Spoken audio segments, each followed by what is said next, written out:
الحمد للہ رب العالمین والصلاة والسلام علی اشرف الانبیاء والمرسلین نبینا محمد وعلی آلہ واصحابہ اجمعین ومن تبعهم بإحسان الى یوم الدین اما بعد۔ میرے بزرگوں، دوستوں، اسلامی بھائیوں اور بہنوں، السلام علیکم ورحمۃ اللہ وبرکاتہ۔ عرش باری تعالیٰ کے سائے تلے جمع ہونے والے لوگوں میں سے پانچویں قسم کے لوگ وہ ہیں جنہیں رسول اکرم صلی اللہ علیہ وسلم نے ان الفاظ میں ذکر فرمایا: وَرَجُلٌ دَعَتْهُ امْرَأَةٌ ذَاتُ مَنْصِبٍ وَجَمَالٍ فَقَالَ إِنِّي أَخَافُ اللَّهَ۔ وہ آدمی جس کو ایک عہدے دار خوبصورت عورت نے دعوت زنا دی تو اس نے کہا، میں اللہ تبارک و تعالی سے ڈرتا ہوں۔ ایک عہدے دار اور خوبصورت خاتون خود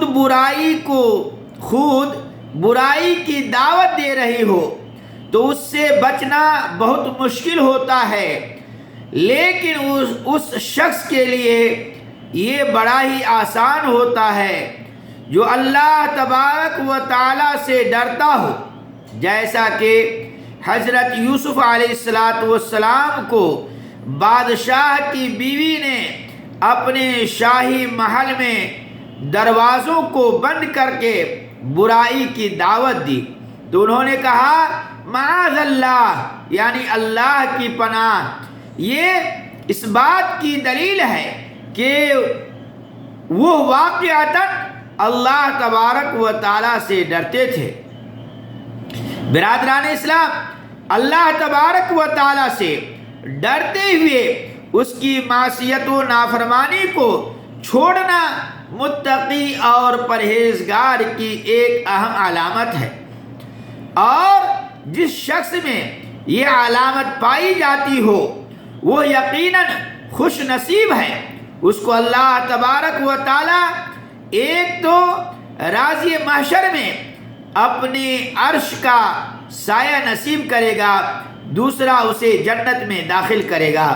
اللہ ہم لوگوں کو بھی ایسے ہی ڈرنے والا بنائے اور برائی سے بچائے۔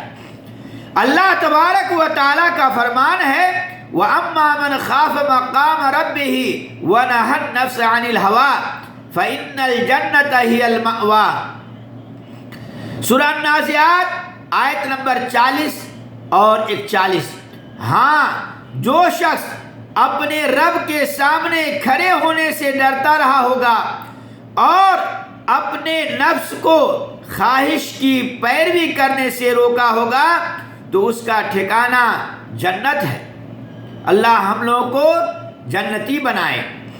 اور جو شخص بدکاری برائی کے عین قریب پہنچ چکا ہو اور کوئی اسے روکنے والا نہ ہو مگر وہ اللہ تبارک و تعالی سے ڈر کر اسے چھوڑ دے تو ایسا شخص مستجاب الدعوات ہوتا ہے، اور اگر وہ مشکلات میں گھر جائے تو اللہ تبارک و تعالی اس کی مدد کرتا ہے۔ حضرت عبداللہ بن عمر رضی اللہ تعالیٰ عنہ سے روایت ہے کہ رسول اللہ صلی اللہ علیہ وسلم نے فرمایا، 3 آدمی پیدل جا رہے تھے کہ اچانک بارش شروع ہو گئی، جس کی وجہ سے انہیں پہاڑ کی ایک غار میں پناہ لینا پڑا۔ جب وہ غار کے اندر چلے گئے تو پہاڑ سے ایک پتھر غار کے منہ پر آ گرا، جس سے اس کا منہ بند ہو گیا۔ اب وہ آپس میں کہنے لگے، دیکھو وہ نیک اعمال جو تم نے خالصتاً اللہ تبارک و تعالی کی رضا کے لیے کیے ہوں، آج انہی اعمال کو اللہ تبارک و تعالی کے سامنے پیش کر کے دعا کرو، شاید وہ ہمیں اس مشکل سے نجات دے، اس مشکل سے ہمیں بچا لے۔ چنانچہ ان میں سے ایک شخص نے دعا کرتے ہوئے کہا، اے اللہ، میرے والدین بوڑھے تھے اور میرے چھوٹے چھوٹے بچے بھی تھے، میں بکریاں چراتا اور ان کے لیے دودھ لے آتا تھا، اور شام کو جب گھر واپس لوٹتا تو سب سے پہلے اپنے والدین کو دودھ پیش کرتا، پھر اپنے بچوں کو دیتا۔ ایک دن میں چراگاہ میں دور ہونے کی وجہ سے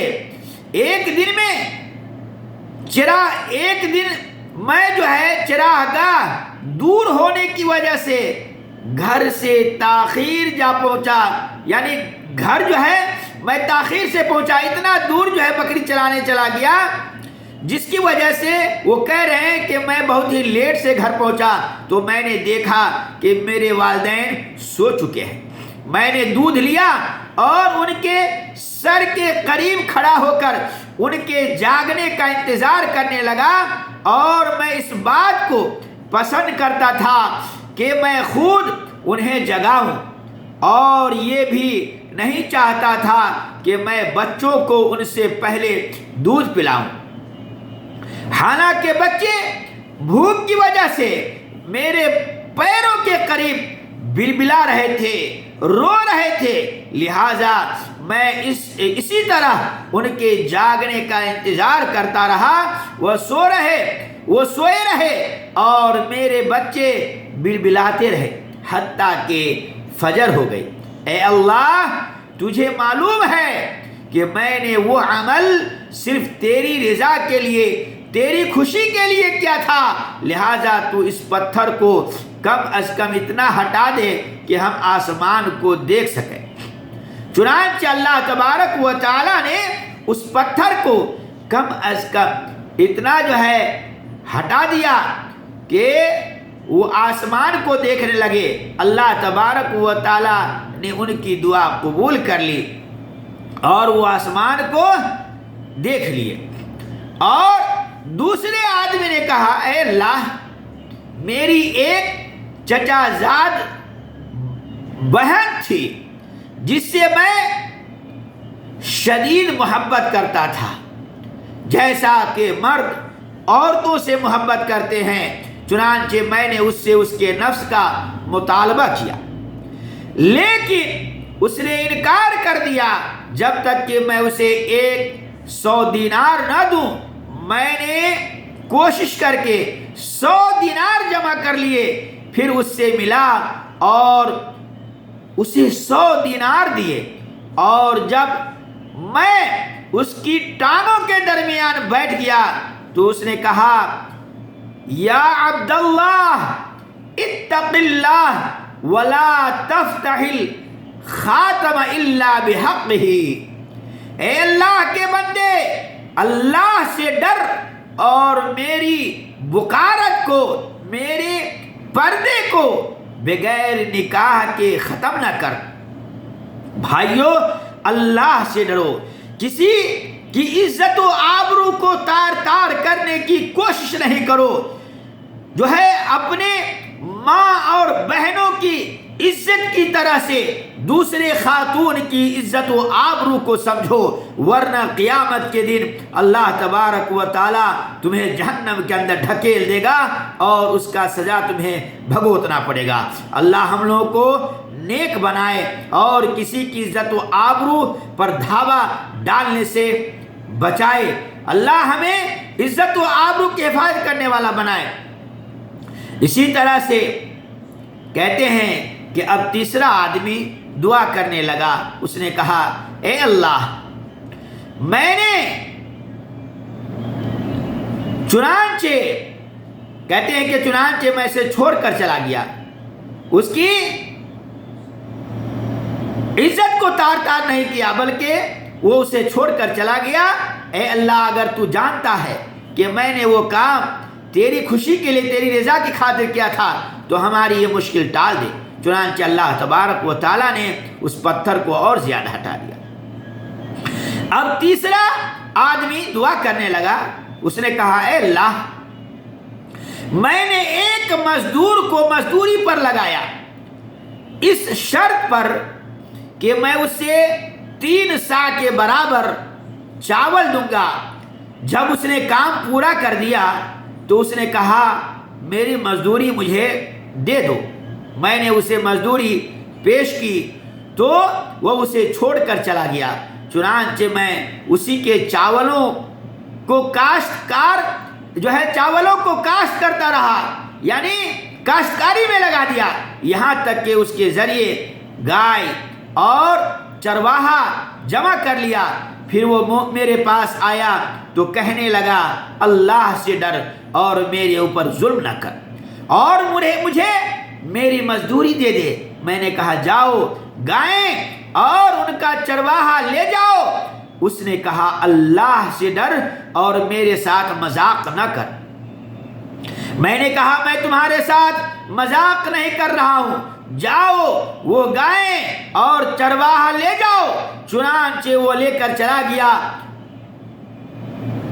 اور کہا اے اللہ اگر تو جانتا ہے کہ میں نے یہ عمل صرف اور صرف تیری رضا کی خاطر کیا تھا تو بقیہ پتھر کو بھی ہم سے ہٹا دے۔ چنانچہ اللہ تبارک و تعالیٰ نے اس پتھر کو غار کے منہ سے مکمل طور پر ہٹا دیا۔ دیکھیے صحیح البخاری 5974، صحیح مسلم 2743۔ اس واقعے میں غور کریں کہ اس آدمی نے اپنی چچا زاد سے برائی کرنے کے لیے کئی پاپڑ بیلے، جد و جہد اور محنت کر کے اس کے لیے 100 دینار جمع کیے، پھر بدکاری کی عین قریب پہنچ گیا۔ لیکن جب لڑکی نے کہا کہ اللہ سے ڈر تو وہ اللہ سے ڈر گیا اور اس نے برائی کو ترک کر دیا، یعنی چھوڑ دیا۔ یہ ہے وہ تقوی اور پرہیزگاری کہ جس کو اللہ تبارک و تعالی اس کی توفیق دیتا ہے تو وہ خوش نصیب ہو جاتا ہے، اس کام کو چھوڑ دیتا ہے اور قیامت کے روز باری تعالیٰ کے عرش کے سائے تلے جمع ہونے والے لوگوں میں شامل ہو جاتا ہے۔ میرے اسلامی بھائیوں اور بہنوں، ہم لوگوں کو بھی چاہیے کہ ہم برے اعمال سے بچیں اور نیک اعمال کرنے کی کوشش کریں تاکہ ہمارے اوپر کوئی مصیبت آئے تو ہم اسی نیک اعمال کا وسیلہ بنا سکیں اور اس نیک اعمال کے ذریعے سے اللہ تبارک و تعالی ہمارے مصیبت کو ٹال دے۔ اب اجازت دیجیے آئندہ درس کے لیے بخیر میں اللہ تعالیٰ سے دعا کرتا ہوں کہ اللہ تعالیٰ مجھے بھی اور آپ تمام سامعین و سامعات کو ان ساری باتوں پر سن کر عمل کی توفیق عطا فرمائے، آمین۔ وآخر دعوانا ان الحمد للہ رب العالمین، والسلام علیکم ورحمۃ اللہ وبرکاتہ۔